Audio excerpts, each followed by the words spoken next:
നമസ്കാരം. ന്യൂസ് 18 പൊതുവേദിയിലേക്ക് സ്വാഗതം. 13 വർഷത്തിന് ശേഷമാണ് കൈവെട്ട് കേസിലെ പ്രതി NIA പിടിയിലായത്. കഴിഞ്ഞ 8 വർഷമായി ഇയാൾ കേരളത്തിൽ ജീവിക്കുകയായിരുന്നു എന്നാണ് ഏറ്റവും ഒടുവിൽ പുറത്തു വരുന്ന വിവരം. ഈ 8 വർഷം എങ്ങനെ കേരളത്തിൽ കണ്ണൂരിലും കാസർഗോഡുമൊക്കെയായി ഇയാൾക്ക് ഒളിവിൽ കഴിയാൻ കഴിഞ്ഞു എന്ന ചോദ്യം ഉയരുകയാണ്. കേരളം ഭീകരവാദികൾക്ക് സുരക്ഷിത താവളമാണ് എന്ന ആരോപണം ഉന്നയിക്കുകയാണ് BJP.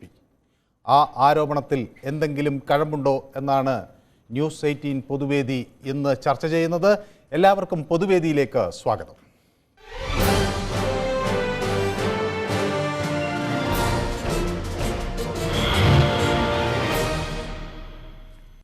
മോഹൻദാസ് എന്നൊരു പ്രേക്ഷകൻ ആലത്തൂരിൽ നിന്ന് ചേരുകയാണ്.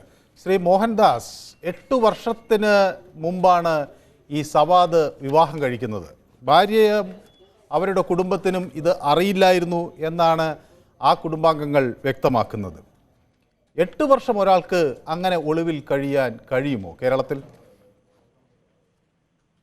ഇത് നമ്മുടെ കേരള പോലീസിന് പറ്റിയ ഏറ്റവും വലിയൊരു മണ്ടത്തരം എന്ന് പറയാൻ പറ്റില്ല, ശുഷ്കാന്തി കുറവെന്ന് തന്നെ പറയാം. അതുകൊണ്ട് തന്നെ BJP പറയണത് മറ്റേ തീവ്രവാദികളുടെ കേന്ദ്രമാണ് അല്ലെങ്കിൽ താവളമാണ് കേരളം എന്ന് പറയുന്നത്. ഇപ്പൊ സാധാരണക്കാരനും ഇത് ബോധ്യമാവുന്നുണ്ട്. 8 വർഷം ഒരു എന്താ. അതുപോലെ തന്നെ ഈ സാധാരണക്കാരൻ അല്ലെങ്കിൽ ഇപ്പൊ രാഹുൽ മാങ്കൂട്ടത്തിനെ പിടിച്ചപ്പോ നമ്മൾ അറിയല്ലോ, പുലർച്ചയ്ക്ക് പോയിട്ട് ഓടിച്ചാടി പോയി പിടിച്ചു. അയാൾ എപ്പോഴും അവൈലബിൾ ആണ്, അവരെ പോയി പിടിച്ചിരിക്കണം.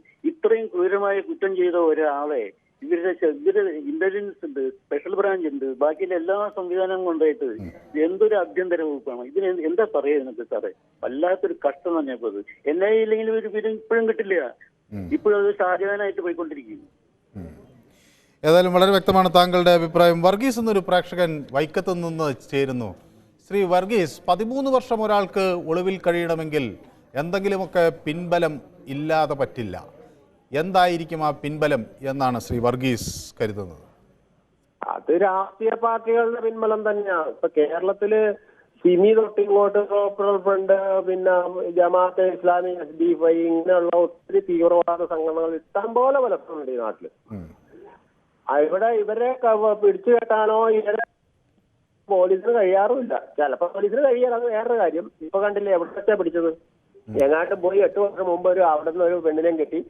ഈ കെട്ടിട്ട് കൊടുത്ത പുള്ളിക്ക് ആ പുള്ളി SDPI പ്രവർത്തകനാണ്. ഇപ്പൊ ഈ പറഞ്ഞ പുള്ളി അമ്മായിയപ്പൻ. മനസ്സിലായോ?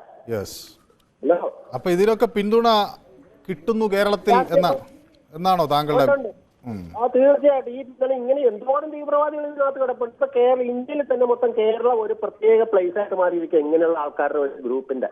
അത് പ്രത്യേകിച്ച് ഇപ്പൊ ഞാൻ പറഞ്ഞ ജാതി പറയുകയാണ്, മതം പറയാന്ന് പറയും. പക്ഷെ ഇങ്ങനെയുള്ള രാഷ്ട്രീയ പാർട്ടികളുടെ ഒരു മെയിൻ ഒരു താവളമായിട്ട് മാറിയിരിക്കുക ഇപ്പൊ കേരളം. വളരെ വ്യക്തമാണ് താങ്കളുടെ അഭിപ്രായം. രാധാകൃഷ്ണൻ എന്നൊരു പ്രേക്ഷകൻ ചാത്തന്നൂരിൽ നിന്ന് നമുക്കൊപ്പം ചേരുന്നു. ശ്രീ രാധാകൃഷ്ണൻ, ഇത്തരം തീവ്രമായ ആശയങ്ങൾ കൈമുതലാക്കി വെച്ചിരിക്കുന്നവരുടെ ഒരു താവളമായി മാറി കേരളം എന്നാണ് നേരത്തെ ഒരു പ്രേക്ഷകൻ പറയുന്നത്. അങ്ങനെ കരുതാൻ ആയോ? ഇത് ഇത്തരത്തിലുള്ള സംഭവങ്ങൾ യാദൃച്ഛികമാണ്. അത് രാഷ്ട്രീയമായിട്ട് ഭരണത്തിലിരിക്കുന്ന ഒരു കക്ഷിയെ പഴിചാരേണ്ട യാതൊരു ആവശ്യമില്ല. നമ്മളെ കേരളത്തിന്റെ അടക്കം ഇന്ത്യയുടെ പൊതുചരിത്രം നോക്കി കഴിഞ്ഞാൽ നമ്മള് ഒരു പോലീസ് സംവിധാനം നമ്മുടെ രാജ്യത്തുണ്ടായതിനു ശേഷം എല്ലാ സംസ്ഥാനങ്ങളിലും അതുപോലെ തന്നെ സംസ്ഥാന സർക്കാരുകളും കേന്ദ്ര സർക്കാരുകളും ഒക്കെ നമ്മൾ ഇന്ത്യയിൽ പരിശോധിച്ചു കഴിഞ്ഞാൽ പൂർണ്ണമായിട്ടും FIR ഇട്ട് ക്ലോസ് ചെയ്ത എത്ര കേസുകൾ കാണും. തെളിയാത്ത എത്രയോ കേസുകൾ നമ്മുടെ ചരിത്രത്തിലുണ്ട്. അതെല്ലാം ഈ ആഭ്യന്തര വകുപ്പിന്റെ കെടുകാര്യസ്ഥതയെന്ന് വരുത്തി തീർക്കാൻ എങ്ങനെ സാധിക്കും? നമ്മുടെ ഇന്ത്യ ഗവൺമെന്റ്, നമ്മളെ കേന്ദ്ര ഗവൺമെന്റിന്റെ ചരിത്രങ്ങൾ നോക്കൂ. ഇന്ത്യയിലുള്ള എല്ലാ തീവ്രവാദ കേസുകളും തെളിയിക്കപ്പെട്ടിട്ടുണ്ടോ? എന്തു വന്നാലും ഈ സർക്കാരിൽ പഴയാടുന്ന ഒരു പൊതു സ്വഭാവമായിട്ടൊരു വിഭാഗത്തിന് ഇപ്പൊ മാറിയിട്ടുണ്ട്. പക്ഷെ ഞാൻ മറ്റൊരു കാര്യം ചോദിക്കട്ടെ, ഈ കുറ്റവാളിക്ക് ഭയമില്ലേ? കേരളത്തിൽ ഇങ്ങനെ താൻ ജീവിച്ചാൽ പിടികൂടപ്പെടും എന്നൊരു ഭയമില്ലേ? അത് കൃത്യമായ ഒരു സംഘടന ഉണ്ടെങ്കിൽ അത് നെറ്റ്വർക്കായിട്ട് എവിടെ വേണമെങ്കിലും ഒളിത്താവളങ്ങൾ മാറി മാറി താമസിക്കാൻ കൃത്രിമ രേഖകൾ ഉണ്ടാക്കാം. അത് സ്വാഭാവിക, അത് രാഷ്ട്രീയ പരിവേഷത്തിന്റെ ഒരു ഇതിൽ കാണേണ്ട കാര്യമല്ല. UDF ഇവിടെ പണ്ട് സുകുമാരക്കുറുപ്പ് ഒളിച്ചു കഴിഞ്ഞ നാടായത് വിഖ്യാതമായ കേസ്. അത് ഈ ഗവൺമെന്റിന്റെ കുറ്റമാണോ? അത് സ്വാഭാവികമാണ്. പോലീസ് അവരുടെ കഴിവ് പരമാവധി ഉപയോഗിക്കുന്നുണ്ട്. ഒരു പ്രതിയും കേരള പോലീസിന് അറിയാമല്ലോ. നമ്മൾ തന്നെ വളരെ മലയാളികൾ പറയാറുണ്ട്, ഇന്ത്യയിലെ പോലീസിൽ ഏറ്റവും വിജിലന്റ് ആയിട്ടുള്ള പോലീസ് കേരള പോലീസാണെന്ന് നമ്മളൊക്കെ പറയാറുണ്ട്. കേരള പോലീസിന്റെ കെടുകാര്യസ്ഥത ഒരിക്കലും സംഭവിക്കില്ല. ഇത് യാദൃശ്യമാണ്. നെറ്റ്വർക്ക് അവരുടെ പിന്നിൽ തീവ്രമായ ഇന്റർനാഷണൽ ബന്ധമുള്ള സംഘടനയാണത്, അറിയാമല്ലോ. അപ്പോൾ ഒരു രാഷ്ട്രീയ പാർട്ടികൾ വരെ പ്രതികളെ ഒളിപ്പിക്കുന്നു. അപ്പോൾ ഇത്തരത്തിലുള്ള വലിയൊരു നെറ്റ്വർക്കുകളും സംഘടനയ്ക്ക് ഒരാളെ അദ്ദേഹത്തിന്റെ മേൽവിലാസവും രൂപവും ഭാവവും ഒക്കെ മാറി താമസിക്കുന്നത് വളരെ ഒരു സംഘടനയുടെ പിൻബലമുണ്ട്. ഒരു വ്യക്തിപരമായിട്ടുള്ള ക്രിമിനൽ കേസാണെങ്കിൽ അപ് ടു ഡേറ്റ് ഓരോ ദിവസവും നമ്മുടെ പോലീസ് പിടിക്കുന്നുണ്ട്. ഇത്തരത്തിലുള്ള കേസുകൾ എന്തുകൊണ്ട് പിടിക്കുന്നില്ല? ഒരു വലിയ ഒരു നെറ്റ്വർക്കിന്റെ ഒരു ഭാഗമാണ്. വലിയ ഒരു പ്രസ്ഥാനത്തിന്റെ കീഴിൽ നിൽക്കുമ്പോൾ അവർക്ക് പ്രതികളെ ഒളിപ്പിക്കാൻ ധാരാളം സംവിധാനങ്ങളുണ്ട്. അതിനകത്ത് രാഷ്ട്രീയ പരിവേഷമായിട്ടോ ഈ ആഭ്യന്തര വകുപ്പിന്റെ കെടുകാര്യസ്ഥത ഒന്നും പറയുന്നതിൽ യാതൊരു അടിസ്ഥാനവുമില്ല എന്നുള്ളതാണ്. കേരളത്തിലെ പോലീസ് വിജിലന്റ് ആണ്. അവർ പിടിച്ചിരിക്കും ഏത് പ്രതികളെയും പ്രമാദമായ എത്രയോ കേസുകൾ ഇപ്പോൾ കുട്ടിയെ തട്ടിക്കൊണ്ടുപോയ കേസടക്കം എത്രയോ കേസുകൾ. ഏതായാലും താങ്കളുടെ അഭിപ്രായം വ്യക്തമാണ്. മറ്റൊരു പ്രേക്ഷകൻ കൂടി കാത്തു നിൽക്കുന്നതുകൊണ്ടാണ്. ശ്രീ രവീന്ദ്രൻ ആണ് നമുക്കൊപ്പം ചേരുന്നത്. രവീന്ദ്രൻ എവിടെ നിന്നാണ് വിളിക്കുന്നത്? ശ്രീ രവീന്ദ്രന് എന്ത് തോന്നുന്നു? ഇതൊരൊറ്റപ്പെട്ട സംഭവമാണോ? പ്രതി 13 വർഷത്തിന് ശേഷം പിടിയിലാകും. ഇത് ഒറ്റപ്പെട്ട സംഭവമല്ല. എനിക്ക് മുൻപേ സംസാരിച്ച വ്യക്തി അദ്ദേഹം ഒരുപക്ഷെ സാമാന്യത്തിന്റെ ഇതിൽ നിന്ന് താഴെ നിന്ന് സംസാരിക്കുന്നുണ്ടെന്ന് തോന്നുന്നതാണ്. അതായത് നമ്മുടെ നാട്ടില് തീവ്രവാദി ഒരു ഹബ്ബായി മാറിക്കൊണ്ടിരിക്കുന്നു എന്ന് മുൻപിൽ നമ്മൾ പല പ്രാവശ്യം പല സംഘടനകളും പത്രക്കാരും ഒക്കെ പറയുന്ന കാലത്തും പിണറായി വിജയൻ നമ്മളോട് പറഞ്ഞിരുന്നത് എന്താ? ഇവിടെ അങ്ങനെയില്ല, ഇവിടെ എല്ലാ സമയവും ശരിയാണ്. കേരളം തീവ്രവാദികളുടെ ഹബ്ബാവുന്നു എന്നുള്ളത് നമ്മൾ മുൻപേ മനസ്സിലാക്കിക്കൊണ്ടേയിരുന്ന കാര്യമാണ്. ഈ 13 വർഷം ഒരാൾ നമ്മൾ മട്ടന്നൂർ എന്ന് പറയുന്ന സ്ഥലത്ത് താങ്കൾക്ക് അറിയുമെന്ന് എനിക്കറിയത്തില്ല, പാർട്ടി ഗ്രാമങ്ങളാണ് അവിടെ ശരിക്കും. വേറൊരു വ്യക്തി, അതായത് നമ്മുടെ മറ്റൊരു നാട്ടിൽ നിന്ന് അവിടെ ആരെങ്കിലും പണിക്ക് പോയാൽ പോലും വേറൊരു അവിചാരിതമായിട്ട് അല്ലെങ്കിൽ അറിയാത്ത ഒരാളവിടെ പണിക്ക് എന്നാൽ പാർട്ടി ഓഫീസ് അറിയും. അങ്ങനെ ഒരു സ്ഥലത്ത് ഒരാള് വാടകയ്ക്ക് വീടെടുത്ത് കുട്ടികൾ സമേതം താമസിക്കണമെങ്കിൽ ഇതിന് CPM-ന്റെ സപ്പോർട്ട്, രാഷ്ട്രീയം പറയുമല്ല, ഇതിന് CPM-ന്റെ സപ്പോർട്ട് പൂർണ്ണമായിട്ടുണ്ട്. 13 വർഷം 1-2 ദിവസമല്ല. നമ്മുടെ തൊടുപുഴയിൽ നിന്നും പാലായിൽ നിന്നും ഒക്കെ ഈ കന്നാര എന്ന് പറയും, അതായത് കൈതച്ചക്ക, അത് കൃഷി ചെയ്യാൻ റബ്ബർ മുറിച്ച സ്ഥലങ്ങളിലേക്ക് അവിടേക്ക് ആൾക്കാർ പോകുമ്പോൾ പാർട്ടി ഓഫീസിൽ പറഞ്ഞിരിക്കണം ഞങ്ങൾ ഇന്ന സ്ഥലത്ത് പണിക്ക് വന്നാന്ന് ഫോൺ നമ്പർ കൊടുക്കണം. അത് സാറിന് അറിയാവോ? അത്ര വ്യക്തത ഉള്ള മട്ടന്നൂർ പോലുള്ള ഒരു സ്ഥലത്ത് പാർട്ടിയുടെ ചെങ്കോട്ടയിൽ പോയി ഇവൻ താമസിക്കണമെങ്കിൽ സാറൊന്ന് ആലോചിച്ച് നോക്കണം. ഈ പോക്ക് പോയാൽ കേരളം എങ്ങോട്ടെത്തുന്ന പറയും. ഇത് രാഷ്ട്രീയമല്ലാട്ടോ പറയണേ, ഞാൻ യാഥാർത്ഥ്യം പറയണേ. അതുകൊണ്ട് ഇവിടുത്തെ ആഭ്യന്തര ഒരു വെറും രാഷ്ട്രീയം, തരതാണ രാഷ്ട്രീയക്കളി മാത്രമായി നമ്മുടെ കേരളം മാറിയിരിക്കുന്നു. അതായത് അവരുടെ ഈ രാഷ്ട്രീയക്കാരുടെ സ്വയരക്ഷ മാത്രം ഇപ്പൊ ചിന്തിക്കുന്നത്. ജനങ്ങളെന്നൊന്നും ഇല്ല അവരുടെ മനസ്സിൽ. അത് നാളെ നമ്മുടെ കേരളത്തെ എവിടെ എത്തിക്കുന്നറിയോ? വളരെ വ്യക്തമാണ്. മറ്റൊരു പ്രേക്ഷകൻ കൂടി നമുക്കൊപ്പം ചേരുന്നുകൊണ്ടാണ്. ഡേവിഡ് വിജയ് വിളിക്കുന്നത് എറണാകുളത്ത് നിന്നാണ്, പള്ളുരുത്തിയിൽ നിന്നാണ് എന്ന് ഞാൻ വിചാരിക്കുന്നു, അല്ലേ ശ്രീ ഡേവിഡ്? ശ്രീ ഡേവിഡിന് എന്ത് തോന്നുന്നു? ഈ തീവ്രവാദ സംഘങ്ങളെ നിയന്ത്രിക്കാൻ നമ്മുടെ സംസ്ഥാനം പുറകിലേട്ട് പോയോ? നമ്മുടെ സംസ്ഥാനത്ത് ഏട്ടതായാലും വലുതായാലും നേരത്തെ ഒരു പ്രേക്ഷകൻ പറഞ്ഞു പാർട്ടി ഗ്രാമം എന്ന്. അങ്ങനെ അവരെ മാത്രമായിട്ട് മറ്റേ വലതുപക്ഷത്തിനായാലും ഇടതുപക്ഷത്തിനായാലും ഈ ന്യൂനപക്ഷ വർഗീയതയും ഭൂരിപക്ഷ വർഗീയതയും ഒരുപോലെ ഡേഞ്ചറസ് ആണ്. ഞാൻ ഹൈദരാബാദിൽ ഏരിയ മാനേജർ ആയിരിക്കുന്ന കാലത്ത് അവിടെ ഓൾഡ് സിറ്റി എന്ന് പറഞ്ഞിട്ട് ചാർമിനാറൊക്കെ ഇരിക്കുന്ന ഒരു സ്ഥലമുണ്ട്. അവിടെ ഈ കാശ്മീർ തീവ്രവാദികളെ വരെ ഒളിപ്പിച്ചു വെച്ചിട്ടുണ്ട്. പക്ഷെ അവിടുത്തെ പോലീസിന് അങ്ങനെ പ്രശ്നമൊന്നുമില്ല, അവരപ്പൊ തന്നെ പിടിച്ചു അത്. ഇത് കേരള പോലീസിന്റെ ഗൾഫിൽ പോയിട്ട് ലുക്കൌട്ട് നോട്ടീസ് പുറപ്പെടുവിച്ചിട്ട് ഇവൻ ഇവിടെ മട്ടന്നൂര് വന്ന് ഇരിക്കുന്നു എന്ന് പറഞ്ഞാൽ ഈ സംഘടന ഇനിയും പേര് മാറും. ഇവരിതിന്റെ ഇടയിൽ കൂടി നടക്കും. അപ്പോഴും പ്രീണന രാഷ്ട്രീയം ഉള്ളതുകൊണ്ട് ആ പ്രത്യേക ന്യൂനപക്ഷം എന്ന് പറഞ്ഞാൽ അവരെ ന്യൂനപക്ഷമായിട്ട് കൂട്ടാൻ പറ്റില്ല. കാരണം യുണൈറ്റഡ് നേഷൻസ് പറഞ്ഞിട്ടുണ്ട് നമ്പറിൽ കുറവുള്ളതല്ല ന്യൂനപക്ഷം. ന്യൂനപക്ഷം മീൻസ് ഭൂരിപക്ഷം എന്ന് പറഞ്ഞാൽ A community or what ever B dominate. അതുകൊണ്ട് ഇത് ഡൊമിനന്റ് കമ്മ്യൂണിറ്റിയാണ്, മൊത്തം അവരെ ആക്ഷേപിക്കല്ല. പക്ഷെ അതിന്റെ അകത്ത് ഇരുന്നുകൊണ്ട് ഇത് കാണിക്കുമ്പം ഇപ്പൊ അവർ വേറൊരു പേര് മാറിയിട്ടും പലവരും കുഴപ്പമില്ലാതെ അതിന്റെ രാഷ്ട്രീയ പാർട്ടി അതുകൊണ്ട് ഭീകര സ്വഭാവം വിട്ടു എന്നൊക്കെ പറഞ്ഞാൽ നല്ല you should have an hot side. ഒരു എന്താ പറയുന്നത്, ഒരു കഴുകന്റെ കണ്ണുവരെ മേലെ വേണം. പ്രൊഫസർ PJ ജോസഫ് തന്നെ പറഞ്ഞിരിക്കുന്നത് ഇതെല്ലാം ചെയ്യിപ്പിച്ചവരാണ്, ഇവരൊന്നുമല്ല, ഇതിന് ശരിക്കുള്ള ആള് വേറെ മേലെ ഇരിക്കുന്നുണ്ട്, അവരൊന്നും പിടിയിലായിട്ടില്ല എന്നാണ് പറയുന്നത്. നേരത്തേക്ക് പെട്ടെന്ന് ഗൾഫിലേക്ക് മുങ്ങിയെന്നും അതെ, അതുകൊണ്ട് മുങ്ങിയ ശേഷം അവിടെ ഇരുന്നുകൊണ്ട് പ്ലാൻ ചെയ്തതാണെന്നും പിന്നെ അതൊക്കെ പറഞ്ഞാൽ ഇനിയിപ്പോ അതിൽ കൂടി പറയാൻ പറ്റാത്ത രീതിയിലുള്ള നമ്മൾ പറയേണ്ടി വരും. ശരി, വളരെ വ്യക്തമാണ് താങ്കളുടെ അഭിപ്രായം. നന്ദകുമാർ എന്നൊരു പ്രേക്ഷകൻ വിളിക്കുന്നത് തിരൂരിൽ നിന്നാണ്.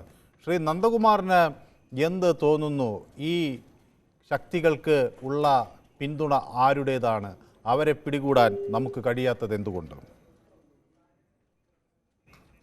സുരേന്ദ്രൻ എന്നൊരു പ്രേക്ഷകൻ കൂടി നമുക്കൊപ്പം ചേരുന്നുണ്ട്. സുരേന്ദ്രൻ, ഇതിൻ്റെയൊക്കെ ആസൂത്രകർ പിടിയിലാകുന്നില്ല എന്നതാണോ ഇത്തരം കുറ്റകൃത്യങ്ങൾ വീണ്ടും വീണ്ടും തുടരാൻ പ്രേരിതമാകുന്നത്? അത് നമസ്കാരം സാറേ. നമസ്കാരം. ജോസഫ് സാർ തന്നെ പറഞ്ഞിട്ടുണ്ടല്ലോ, കൈവട്ടി കേസിലെ ഇരയായ ജോസഫ് സാർ തന്നെ പറഞ്ഞിട്ടുണ്ട് ഇതിന്റെ ആസൂത്രകരെ പിടിക്കുന്നില്ല എന്നുള്ള പറയുന്നത്. പക്ഷെ പോലീസ് അന്ന് 30ഓളം പ്രതികളാണ് ഉണ്ടായിരുന്നത്. 13-14 പേർക്ക് ശിക്ഷ വാങ്ങിക്കൊടുക്കാൻ കഴിഞ്ഞിട്ടുണ്ട്. ഈ 1-ാം പ്രതി അവിടുന്ന് മുങ്ങി, ശരിയാണ്. പക്ഷെ ഒരു കാര്യം നമ്മൾ മനസ്സിലാക്കേണ്ടത്, ഈ പോപ്പുലർ ഫണ്ടിനെ ഇപ്പോഴാണ് നിരോധിച്ചത്. ഈ പോപ്പുലർ ഫണ്ടുമായി വന്നിട്ട് പോലീസിന് ഒരു പരിധി വരെ നമ്മുടെ ഈ കേന്ദ്രങ്ങളിലേക്ക് കടന്നു ചെല്ലാൻ നിരോധിച്ചിട്ടില്ല. അവരെ നിരോധിക്കുന്നതിന് മുന്നേ ഇങ്ങനെ ഉള്ള ഒരു റെയ്ഡിനോ മറ്റുള്ള കാര്യങ്ങൾക്കോ ചെല്ലാൻ പറ്റില്ല. ഒരുപക്ഷെ അവരുടെ സഹായം കൊണ്ടായിരിക്കാം ഈ ഇദ്ദേഹം എത്ര സമയം നമുക്ക് വിവരങ്ങളൊന്നും കിട്ടിയിട്ടില്ല. ലഭിച്ച വിവരം അനുസരിച്ച് മണ്ടന്നൂരിനാ പിടിച്ചെന്ന് പറഞ്ഞു.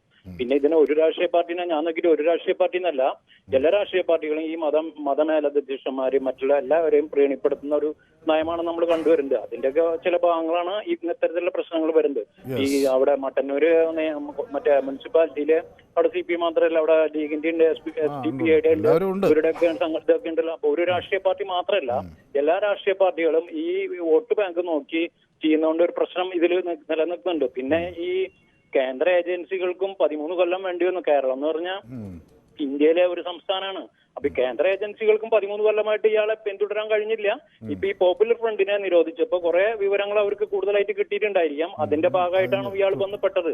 അത് എന്തായാലും കുറച്ചും കൂടി നമ്മൾ ഇത്രയും ഈ സമയത്ത് ഇയാളെ പിടിക്കാൻ കഴിഞ്ഞത് കുറേയും കൂടി വിവരങ്ങൾ നമുക്ക് കൂടുതലായി കിട്ടാനായിട്ടുള്ള ചാൻസ് ഉണ്ട്. അതെന്തായാലും കേന്ദ്ര മറ്റേ NIA അഭിനന്ദിക്കുക തന്നെ വേണം. കാരണം അത് അവര് ഫോളോ ചെയ്ത് ഈ പോപ്പുലർ ഫണ്ടിൽ നിന്ന് കിട്ടിയ വിവരങ്ങൾ അനുസരിച്ച് ഫോളോ ചെയ്തിട്ടുണ്ട്. വളരെ വ്യക്തമാണ്. മറ്റൊരു പ്രേക്ഷകൻ കൂടി കാത്തു നിൽക്കുന്നത് കൊണ്ടാണ്. അജയ് കുമാർ എന്നൊരു പ്രേക്ഷകൻ ചങ്ങനാശ്ശേരിയിൽ നിന്ന് ചേരുന്നു. ശ്രീ അജയ് കുമാർ, 13 വർഷം വേണ്ടി വന്നു പ്രതിയെ പിടിക്കാൻ. വിദേശത്തൊക്കെയാണ് ലുക്കൌട്ട് നോട്ടീസ് നമ്മൾ ഇറക്കിയത്. പക്ഷേ ഇവിടെ മൂക്കിന് താഴെ പ്രതി സുഖമായി കല്യാണം കഴിച്ച് ഹാപ്പിയായി ജീവിക്കുകയായിരുന്നു. രാഷ്ട്രീയ പിന്തുണയാണോ ഇതിന് കാരണം? രാഷ്ട്രീയ പിന്തുണയില്ലാതെ നടക്കില്ലല്ലോ. നമുക്ക് എന്തോ ഒരു ഭാഗ്യമുണ്ട്. അല്ലെങ്കിൽ ഇദ്ദേഹം വല്ല പോലീസിലോ അല്ലെങ്കിൽ ഒരു നമ്മുടെയൊക്കെ സ്റ്റേഷനിൽ വല്ല പോലീസുകാരനോ SIO ഒക്കെ ആയിട്ടിരുന്ന് പോയില്ലേ, ചിലപ്പോൾ നമുക്ക് അറിയില്ല. ആ ലെവലിലാണ് കാര്യങ്ങൾ പോകുന്നത്. നമ്മൾ ഈ 13 വർഷത്തെ കണക്ക് പറയുമ്പോൾ അതിന്റെ പിന്നിലേക്ക് പോയിട്ടൊന്ന് ചിന്തിക്കൂ. ചേകന്നൂർ മൗലവിയുടെ ഖബർ ഒന്ന് കാട്ടിത്തരാൻ കേരള പോലീസിനെ കൊണ്ട് സാധിക്കുന്നു.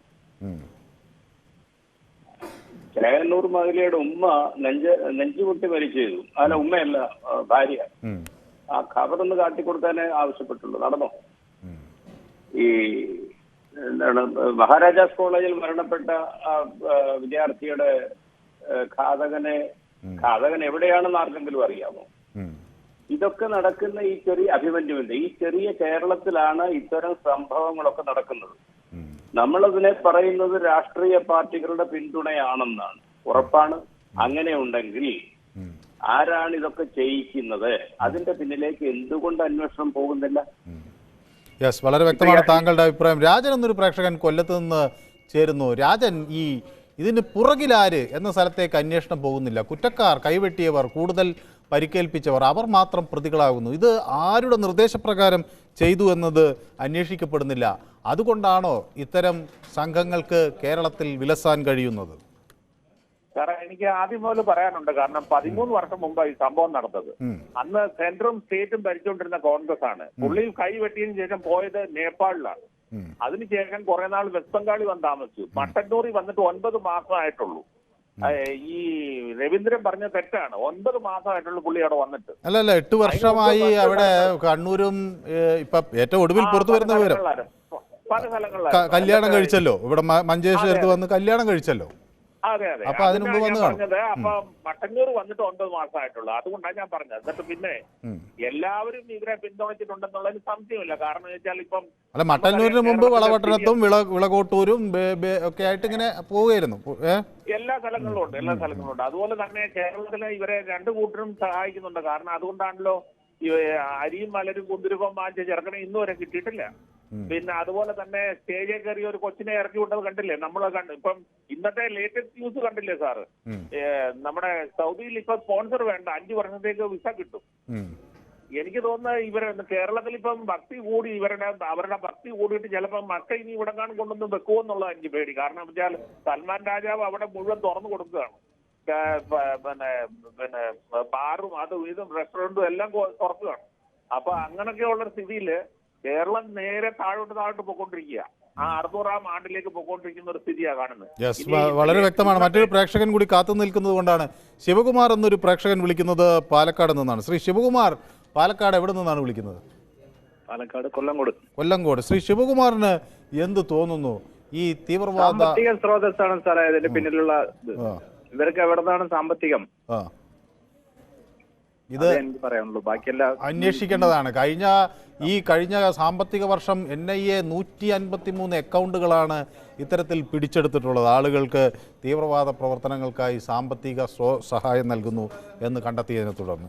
ഏതായാലും ശിവകുമാറിൻ്റെ അഭിപ്രായം വളരെ വ്യക്തമാണ്. തിരുവനന്തപുരത്തു നിന്നൊരു പ്രേക്ഷകൻ വിളിക്കുന്നുണ്ട്. അദീഷ് എന്നാണോ പേര് പറഞ്ഞത്? സതീഷ്. സതീഷിന് എന്ത് തോന്നുന്നു? സാർ, ഇത് പ്രബല രണ്ട് പാർട്ടികൾ നമ്മൾ കേരളം ഭരിച്ചുകൊണ്ടിരിക്കുകയാണ്. 10-75 വർഷമായിട്ട് ഇങ്ങനെ ഭരിക്കുകയാണ്. ഈ ഇത്രയും ഭയങ്കരമായിട്ട് ആഭ്യന്തരം പരാജയപ്പെട്ടുകൊണ്ടിരിക്കുകയാണ്. കലാകാലങ്ങളിൽ ആഭ്യന്തര വകുപ്പ് എന്ന് പറയുന്നത് തരം താഴ്ന്നു പോകുന്നു. പല കേസുകളും തെളിയിക്കപ്പെടാതെ കിടക്കുന്നു. ഇതേപോലെ ഇത്തരം തീവ്രവാദികൾ നമ്മളെ കേരളത്തിൽ തമ്പടിക്കുകയാണ്.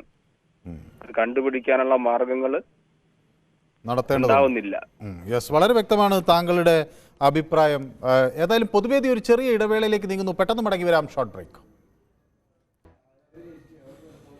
പൊതുവേദി തുടരുന്നു. പ്രകാശ് എന്നൊരു പ്രേക്ഷകൻ ആലപ്പുഴയിൽ നിന്നാണ് ചേരുന്നത്. ശ്രീ പ്രകാശ്, ആലപ്പുഴയിൽ എവിടെ നിന്നാണ് വിളിക്കുന്നത്? ശ്രീ പ്രകാശിന് എന്തു തോന്നുന്നു? മരപ്പണിക്കാരനൊക്കെയായി ഇങ്ങനെ തീവ്രവാദ പ്രവർത്തനങ്ങളുമായി ബന്ധപ്പെട്ട ആളുകൾക്ക് കേരളത്തിൽ സുഖമായി നടക്കാൻ കഴിയും എന്ന സാഹചര്യം ഉണ്ടോ? അത് കേരളം ഭരിക്കുന്ന ഭരണകർത്താക്കളുടെ പ്രലോഭനം, അവരുടെ സംരക്ഷണം കൊണ്ടാണ് ഇങ്ങനെയുള്ള സാഹചര്യം ഉണ്ടായത്. ഈ തീവ്രവാദികളെയൊക്കെ സംരക്ഷിക്കുന്ന നയമാണ് കേരളത്തിൽ രണ്ട് മുന്നണികളും എടുത്തിട്ടുള്ളത്. പൗരത്വ ഭേദഗതി നിയമം വന്നപ്പോൾ ഈ രണ്ട് മുന്നണികളും ഒന്നിച്ച് പ്രമേയം പാസ്സാക്കിയപ്പോൾ ഈ ഇന്ത്യയിൽ എവിടെയുള്ള തീവ്രവാദിക്കും വന്ന് ചേക്കേറാൻ പറ്റിയ സ്ഥലം കേരളമാണ് എന്ന് അവർ മനസ്സിലാക്കി. അപ്പോൾ അവർക്ക് ഇവിടെ പ്രവർത്തിക്കാനുള്ള അവസരമുണ്ടായി. അതാണ് കേരളത്തിൽ ഇങ്ങനെയുള്ള കാര്യങ്ങളൊക്കെ നടക്കുന്നത്. നടപ്പിലാക്കേണ്ട കേന്ദ്ര സർക്കാർ നടപ്പിലാക്കേണ്ട നിയമങ്ങൾ നടപ്പിലാക്കാൻ നമ്മുടെ സംസ്ഥാന സർക്കാർ ബാധ്യസ്ഥരല്ല. ഈ 4 വോട്ടിന് വേണ്ടി, ന്യൂനപക്ഷ വോട്ടുകൾക്ക് വേണ്ടിയിട്ട് അവരതിനെ തിരസ്കരിച്ച് അതിന്റെ അനുഭവിക്കുന്നതാണ്. ഇപ്പൊ കേരളത്തിൽ തന്നെ ഈ നമ്മുടെ ആലുവായും പെരുമ്പാവൂരും ഒക്കെ ഒന്ന് സന്ദർശിച്ച് നോക്കണം. ഈ തീവ്രവാദികളുടെ കൂമ്പാരം കൊണ്ട് അവിടെ ഒന്നും ചെന്ന് ആ സമയങ്ങളിൽ കുടുംബസമേത അല്ലെങ്കിൽ അത് യാത്ര ചെയ്യാൻ പറ്റാത്ത കണ്ടീഷനാണ്. കാര്യം ഇവിടെ സംരക്ഷണം കൊടുത്തിട്ടാണ്. കഴിഞ്ഞ ന്യൂ ഇയർ ആഘോഷത്തിന് ഇവിടെ പെരുമ്പാവൂര് പോലീസ് ജീപ്പ് തല്ലിപ്പൊളിച്ച് തീവ്രവാദികളാണ്. ഈ അതിഥി തൊഴിലാളികൾ എന്ന പേര് അധിനിവേശം ചെയ്ത അന്യരാജ്യത്തുള്ളവരാണ് ഇവിടെ കയറി കിടന്ന് കളിക്കണം. ഇവരെയൊക്കെ സംരക്ഷിച്ചത് ഈ പൗരത്വ ഭേദഗതി നിയമം വന്നപ്പോൾ അതിനെ തിരസ്കരിച്ചത് കൊണ്ടാണ്. തെറ്റായ അഭിപ്രായം. മറ്റൊരു പ്രേക്ഷകൻ കൂടി ആലപ്പുഴയിൽ നിന്ന് ചേരുന്നുണ്ട്. ശ്രീ കണ്ണൻ, ആലപ്പുഴയിൽ എവിടെ നിന്നാണ് വിളിക്കുന്നത്? ആലപ്പുഴ സാറേ. ശ്രീ കണ്ണൻ, എന്ത് തോന്നുന്നു? നമ്മൾ അങ്ങനെ ഈ തീവ്രവാദ സ്വഭാവമുള്ള ആളുകളെ അഴിഞ്ഞാടാൻ അനുവദിക്കുന്നുണ്ടോ? ഈ പ്രകാശ് മറ്റൊരു ആലപ്പുഴക്കാരൻ പറഞ്ഞതാണ്. സാറേ, ഇവിടെ സത്യസന്ധരായി ജോലി ചെയ്യുന്ന ഒരു ഉദ്യോഗസ്ഥർന്നല്ല ഒരു മനുഷ്യർക്കും നമ്മളുടെ ഇപ്പം ഭാരതത്തിൽ ജീവിക്കാൻ പറ്റാത്ത ഒരവസ്ഥയാണ്. കാരണം വെച്ചാല് ഈ സത്യസന്ധരായ ഒരു കാര്യം അവതരിപ്പിച്ചു കഴിഞ്ഞാൽ അവര് കുടുക്കിലാകുന്നത് അല്ലെങ്കിൽ അവരുടെ ജോലി പോകുന്ന ഒരു ഇതിലേക്കാണ് ഇന്നത്തെ അവസ്ഥ. വെച്ചാൽ തീവ്രവാദമായാലും മറ്റു കാര്യങ്ങളായാലും ഇതെല്ലാം സ്വന്തമായി അല്ല ഒരു ഗ്രൂപ്പ് പോലെ സമ്പത്തുണ്ടാക്കാനുള്ള ഒരു മനുഷ്യനെ തമ്മിലടിപ്പിച്ച് പൈസ ഉണ്ടാക്കാനുള്ള ഒരു തന്ത്രം ആയിട്ടാണ് എനിക്ക് കാണാൻ കഴിയുന്നത്. വളരെ വ്യക്തമാണ് താങ്കളുടെ അഭിപ്രായം. വടകരയിൽ നിന്നൊരു പ്രേക്ഷകൻ നമുക്കൊപ്പം ചേരുന്നുണ്ട്. ശ്രീ അഭിനവിന് എന്ത് തോന്നുന്നു? ഇത് നമുക്ക് എങ്ങനെ നിയന്ത്രിക്കാൻ കഴിയും ഈ തീവ്രവാദ പ്രവർത്തനങ്ങൾ? ഇല്ല, തീവ്രവാദം എന്ന് പറഞ്ഞാൽ ഈ കേരളത്തിൽ മാത്രമാണ് ഇത്രക്കും അപകടകരമായിട്ടുള്ളത്. SDPI-യിലും PFI ഒക്കെ ആയാലും ഏറ്റവും അപകടകരമായിട്ടുള്ളത് കേരളത്തിലാണ്. അതിന് കാരണം നമുക്ക് എല്ലാവർക്കും അറിയാം. ഇപ്പൊ ഈ കേന്ദ്രം ഈ PFI നിരോധിച്ചില്ലായിരുന്നെങ്കിൽ ഇവിടെ എന്തൊക്കെ സംഭവിക്കായിരുന്നു? അവിലും മലരും ഒക്കെ നമ്മൾ കേട്ടതാണ്. പക്ഷെ അതിനെതിരെ ഏത് LDF UDF അതിനെതിരെ എന്തെങ്കിലും പ്രതികരിച്ചോ? ഈ കേരളം ഇങ്ങനെ ആയി പോകുന്നുണ്ടെന്ന് പ്രബുദ്ധ ജനങ്ങൾ കുറച്ചെങ്കിലും മനസ്സിലാക്കണം.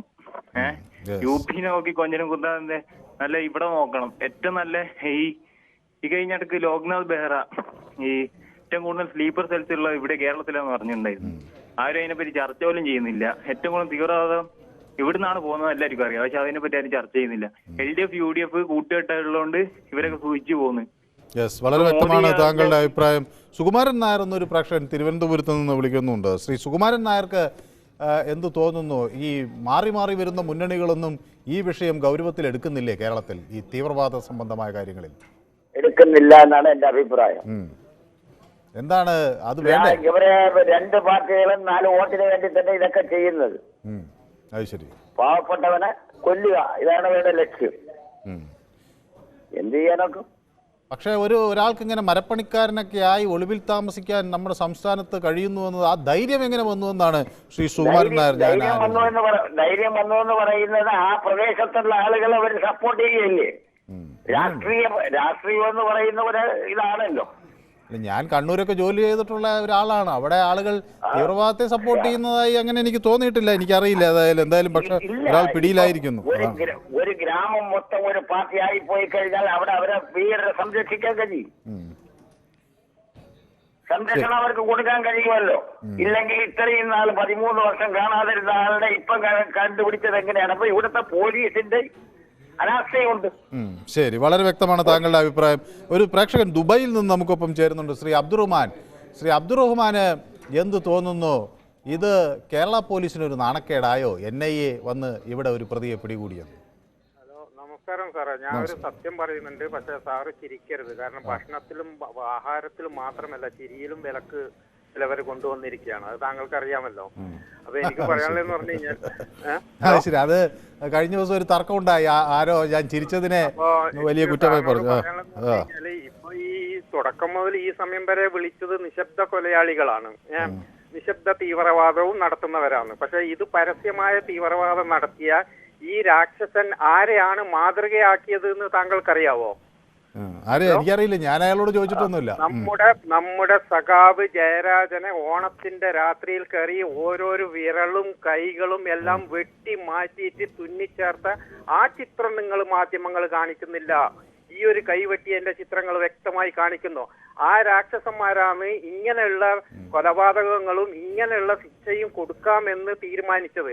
അപ്പൊ അതിന്റെ പിന്നിൽ പ്രവർത്തിച്ചവരെ പിടിച്ചോ ഇതുവരെ? അപ്പം നമ്മുടെ നാട്ടിൽ എന്ന് പറഞ്ഞു കഴിഞ്ഞാൽ ഇത് രാഷ്ട്രീയപരമായിട്ട് പല ഭാഗത്തു നിന്നുള്ള ഇവർക്കുള്ള പിന്തുണ കിട്ടുന്നുണ്ട്. ചിലപ്പോ ഇവർ തമ്മിൽ എന്ന് പറഞ്ഞു കഴിഞ്ഞാൽ ഒത്തുതീർപ്പിലും എത്തുന്നുണ്ട്. അപ്പൊ എന്ന് പറഞ്ഞു കഴിഞ്ഞാൽ ആ മനുഷ്യൻ ഇന്നും നരകയാതന. കാരണം പറഞ്ഞാൽ അദ്ദേഹത്തിന്റെ ശരീരത്തിൽ താങ്കൾ ഇന്ന് ഈ കൈ കാണിക്കുന്ന മാതിരി അദ്ദേഹത്തിന്റെ ഷർട്ടും ഇതൊന്നും ഊരിയിട്ടൊന്നും നോക്കിക്കഴിഞ്ഞാൽ താങ്കൾക്ക് അറിയാവോ ആ ശരീരത്തിൽ എത്ര വെട്ടുകളുണ്ട്, എത്ര അവയവങ്ങളാ ആ ശരീരത്തിൽ നിന്ന് വെട്ടിമാറ്റി തുന്നിച്ചേർത്തിട്ടുണ്ടെന്ന്. അപ്പൊ ആ തീവ്രവാദികളാണ് കേരളത്തിൽ ഇങ്ങനെയുള്ള പ്രവർത്തനങ്ങൾ നടത്താം എന്ന് തുടക്കം കുറിച്ചത്. അപ്പൊ ഈ തീവ്രവാദിയായാലും ശരി, ആ തീവ്രവാദിയായാലും ശരി, എല്ലാത്തിനെയും തക്കതായ ശിക്ഷ കൊടുക്കുകയും അതിനെ നടപ്പിലാക്കുകയും വേണം.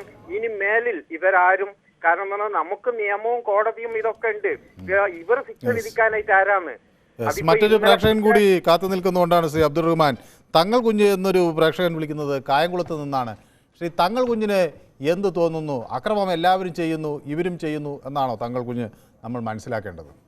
അരിയാഹാരം കഴിക്കുന്ന ആർക്കും ബോധ്യമാവുമല്ലോ. കഴിഞ്ഞ 13 വർഷക്കാലമായി ഒരു ഒരു ഒരു പ്രതിയെ ഒളിവിൽ താമസിപ്പിക്കാനുള്ള സൗകര്യം ഉണ്ടാക്കി കൊടുത്ത ആരാണെന്ന് കേരളത്തിലെ ചിന്താശക്തി മരവിച്ചിട്ടില്ലാത്ത എല്ലാവർക്കും അറിയാം. കണ്ണൂര്, കാസർഗോഡ് ഭാഗങ്ങളിൽ പാർട്ടി ഗ്രാമങ്ങളിൽ ഒളിവിലിരുത്തി സംരക്ഷിക്കുകയും അവർക്ക് ജോലി കൊടുക്കുകയും ഒക്കെ ചെയ്യുകയും പുറത്തിറങ്ങി വർഗീയതയും തീവ്രവാദത്തിനുമെതിരായി അഹോരാത്രം പ്രസംഗിക്കുകയും ചെയ്യുന്ന ഒരു പാർട്ടിയുടെ സംരക്ഷണമില്ലെങ്കിൽ ഈ 8 വർഷം ഒളിവിലിരിക്കാൻ പറ്റുമോ എന്നുള്ള വിശ്വാസം സാറിനുണ്ടോ സാർ? അതായത് താങ്കളുടെ അഭിപ്രായം വ്യക്തമാണ്. അനൂപ് എന്നൊരു പ്രേക്ഷകൻ കൂടി പാലക്കാട് നിന്ന് നമുക്കൊപ്പം ചേരുന്നുണ്ട്. ശ്രീ അനൂപ് എവിടെ നിന്നാണ്? പാലക്കാട് ജില്ലയിൽ എവിടെ നിന്നാണ് വിളിക്കുന്നത്? മണ്ണാർക്കാട് നിന്നാണ്. ശ്രീ അനൂപിന് എന്ത് തോന്നുന്നു? ഇത് എന്തുകൊണ്ടായിരിക്കാം ഇങ്ങനെ ഒരു ധൈര്യം ഇയാൾക്കുണ്ടായത്? നമ്മളിപ്പോൾ എവിടെ ചെല്ലുമ്പോഴും നമ്മുടെ ആധാർ കാർഡ് ചോദിക്കുന്നു, നമ്മുടെ ഡ്രൈവിംഗ് ലൈസൻസ് ചോദിക്കുന്നു. അപ്പോൾ ഇതൊന്നുമില്ലാതെ ഒരാൾക്ക് സുഖമായി എങ്ങനെ കേരളത്തിൽ ഇത്രയും കാലം ജീവിക്കാൻ കഴിയുമോ? ഞാൻ ആദ്യം തന്നെ ഈ ന്യൂസ് 18 ഒന്ന് അഭിനന്ദിക്കുകയാണ്. അതായത് ഈ കേരളത്തിൽ ഈ തീവ്രവാദ സംഘങ്ങൾ ഇത്രയും കൂടുന്ന വിഷയം പലവും നമ്മുടെ മുഖ്യ അവതാര മാധ്യമങ്ങൾ ചർച്ച ചെയ്യുന്നില്ല, അതിന് വേണ്ട പ്രാധാന്യം കൊടുക്കുന്നില്ല. അതായത് ISI റിക്രൂട്ട്മെന്റിൽ ആളുകളെ NIA ഒക്കെ കേരളത്തിന്റെ പല ഭാഗങ്ങളിൽ വന്നിട്ട് പൊക്കിക്കൊണ്ടുപോകുന്ന സ്ഥിതിവിശേഷങ്ങൾ ഉണ്ടാവുന്നുണ്ട്. അപ്പോ ഇത് മാധ്യമങ്ങൾ പോലും ത്യജിക്കുന്നുണ്ട് എന്നുള്ളതാണ് ഇതിന്റെ പ്രധാനപ്പെട്ട. അതായത് ഇത് ഈ തീവ്രവാദം പോലുള്ള ഇത്രയും NIA വന്നിട്ട് പൊക്കേണ്ടി വരികയാണ്. നമ്മുടെ പോലീസും നമ്മുടെ ഭരണ സംവിധാനങ്ങളൊക്കെ ഒന്നും ചെയ്യാൻ പറ്റാത്ത അവസ്ഥ വരികയാണ്. ഈ തീവ്രവാദ സംഘടനകൾ IS ആയിക്കോട്ടെ, ഏത് ടെററിസ്റ്റ് സംഘങ്ങളായിക്കോട്ടെ, ഇതുപോലുള്ളതിനെ പുറത്ത് ദേശീയ ഏജൻസികൾ വരേണ്ട വരിക എന്ന് പറയുമ്പോൾ നമ്മുടെ ഭരണ സംവിധാനത്തിന്റെ ഒരു കെടുകാര്യസ്ഥതയാണ്. വളരെ വ്യക്തമാണ് താങ്കളുടെ അഭിപ്രായം. സമയപരിമിതി കൊണ്ടാണ്. ദാസൻ എന്നൊരു പ്രേക്ഷകൻ കണ്ണൂരിൽ നിന്ന് നമുക്കൊപ്പം ചേരുന്നുണ്ട്. ശ്രീ ദാസൻ, വളരെ ചുരുങ്ങിയ വാക്കുകളിൽ, എനിക്ക് കുറച്ച് സമയമേ ഉള്ളൂ, എന്ത് തോന്നുന്നു ദാസൻ? കണ്ണൂരിൽ നിന്നാണ് ഈ പ്രതിയെ പിടികൂടിയിട്ടുള്ളത്. അല്ല, എനിക്കറിയുന്ന സ്ഥലമാണ് ഈ വിളക്കോട്. ഞാൻ ജനിച്ചു വളർന്ന 40 കൊല്ലം ഞാൻ ജീവിച്ച നാടാണ്. സഖാവ് നമ്മുടെ ശിവദാസൻ MP ഇല്ലേ, MP-ന്നൊക്കെ നാടായത്. അതിന് കൃത്യം 99% മുസ്ലിങ്ങൾ മാത്രം താമസിക്കുന്നവർ, അത് വിളക്കോട്. അതുപോലെ ഈ മട്ടന്നൂർ ഈ പറഞ്ഞ 19-ാം മൈൽ കഴിഞ്ഞാൽ പണ്ട് 10-50 കൊല്ലം മുന്നേ സ്റ്റേറ്റ് ബസ്സിനെ തീ വെച്ചിട്ട് 3-4 പേരെ CPM കൊന്ന സ്ഥലമാണ്.